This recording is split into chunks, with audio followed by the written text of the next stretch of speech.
उजाला ना होता, भीम जैसा सूरज अगर निकला ना होता तो हम दलितों के जीवन में ये उजाला ना होता।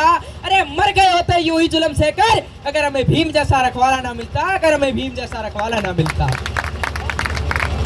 मित्रों, आज के दिन 14 अप्रैल 1891 के अंदर भारत देश के संविधान रचयिता बाबा साहब डॉक्टर भीमराव अंबेडकर जी का जन्म महू मध्य प्रदेश के अंदर हुआ था।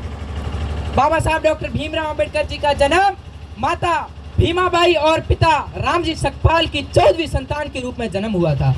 मित्रों, आज ही के दिन 14 अप्रैल 1891 के अंदर भारत देश के अंदर एक ऐसे क्रांतिकारी परिवर्तनशील व्यक्ति का जन्म हुआ था जिसने हम दलितों, SC ST के पिछड़े हुए वर्गों के लोगों के लिए एक सामंतवादी और रूढ़िवादी रीति रिवाजों को तोड़कर एक संविधान तैयार किया था। आज उसी महामानव का जन्मदिन है।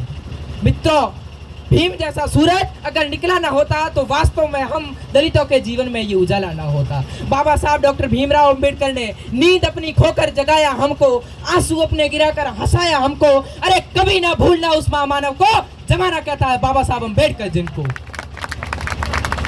मित्रों, बाबा साहब डॉक्टर भीमराव अंबेडकर के एहसानों को हम लगभग तक तो कभी नहीं भूल सकते और ना ही उनके जैसा महामानव आज तक कोई पैदा हो सकता है। बाबा साहब डॉक्टर भीमराव अंबेडकर ने जो संविधान तैयार किया है, उस संविधान को तैयार करने में और उनको शिक्षित होने के अंदर जो श्रम लगे थे, जो संघर्ष किए थे, वो संघर्ष आज का व्यक्ति कोई नहीं कर सकता। बाबा साहब डॉक्टर भीमराव अंबेडकर ने जो अपनी प्रारंभिक शिक्षा थी वो कक्षा से बाहर जूतों के पास बैठकर करी थी। बाबा साहब डॉक्टर भीमराव अंबेडकर जब कक्षा के अंदर जाते थे तो उन्हें कक्षा के अंदर नहीं आने दिया जाता था। जब वो कक्षा के अंदर नहीं जाने देते थे तो कभी उनको खाना खाना था तो कक्षा के अंदर उनको खाना नहीं खाने देते थे। कोई भी बच्चा उनसे बोलना नहीं चाहता था और ना ही उनसे कोई दोस्ती करना चाहता था, क्योंकि उस पुराने समय में कोई हमारी समाज का व्यक्ति कोई पढ़ता नहीं था और सबसे लोग दूर रहते थे कि अछूत है, इससे दूर रहो। लेकिन उस समय के अंदर भी संघर्ष करके उन्होंने अपनी शिक्षा प्राप्त की।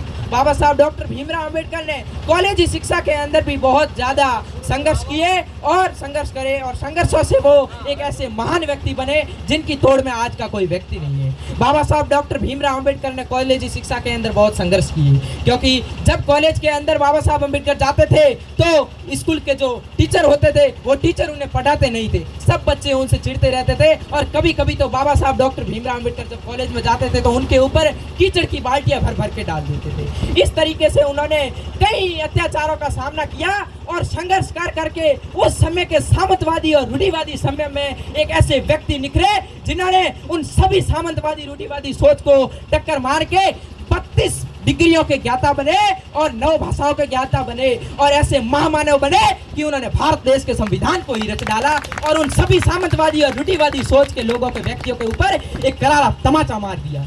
बाबा साहब डॉक्टर भीमराव ने अंबेडकर जी ने हम दलितों के लिए एक ऐसा संविधान मसौदा तैयार किया जिसकी टक्कर में आज के जमाने के अंदर कोई संविधान ही नहीं है और विश्व के सारे देश बाबा साहब अंबेडकर के उस संविधान को देखकर प्रेरणा लेते हैं। हमारे संविधान के अंदर 511 धाराएं हैं, 395 अनुच्छेद है और 12 अनुसूचियां हैं, जिनके तहत हमारा भारतीय संविधान आज विश्व का सबसे बड़ा हस्तलिखित संविधान है। तो संविधान लिखने वाले उन बाबा साहब अंबेडकर जी की चरणों में श्रद्धांजलि अर्पित करते हुए मैं ये कहता हूँ कि रुतबा मेरे सर को तेरे संविधान से मिला है, रुतबा मेरे सर को तेरे संविधान से मिला है, मुझे मान सम्मान भी तेरे संविधान से मिला है। अरे औरों को जो मिला होगा वो मुकद्दर से मिला होगा, मेरे बाबा साहब मुझे मुकद्दर भी आपके संविधान से मिला है, मुझे मुकद्दर भी आपके संविधान से मिला है।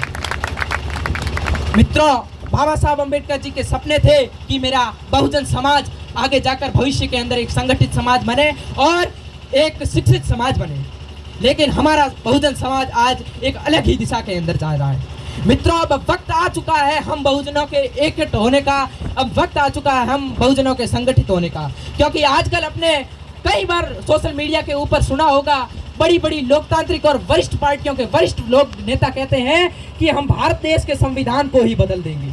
तो कई लोग कहते हैं कि हमारे को 400 प्लस सीटें मिलने पर हम भारत देश के संविधान में से आरक्षण हटा देंगे। मैं उन लोगों और उन पार्टी के नेता को कहना चाहता हूं कि भारत का संविधान या भारत का आरक्षण किसी के बाप की दी हुई अमानत नहीं है जिसको तुम मर्जी पढ़ोगे तुम हटा दोगे और मर्जी पड़ी तुम लगा दोगे। मित्रों, उन संविधान हटाने वाले लोगों के नेताओं को, शोक वाले लोगों को मैं कहना चाहता हूँ कि पत्थर को पीसकर कभी मैदा ना हुआ, पत्थर को पीसकर कभी मैदा ना हुआ, लोहे को गर्म कर कभी सोना ना होगा, और हम बहुजनों के रहते हुए भारत का संविधान बदल दे, ऐसा माई का लाल अभी तक कोई पैदा ना होगा, ऐसा माई का लाल अभी तक कोई पैदा ना होगा। अंत में मैं बस इतना ही कहना चाहता हूँ कि बहुजनों संगठित रहो, शिक्षित रहो और अपने समाज को संगठित करो और बाबा साहब डॉक्टर भीमराव अंबेडकर जी के मिशन को आगे बढ़ाओ। बाबा साहब अंबेडकर जी ने कहा था कि शिक्षा वह शेरनी का दूध है जिसे जो जितना पिएगा वो उतना ही दाढ़ेगा।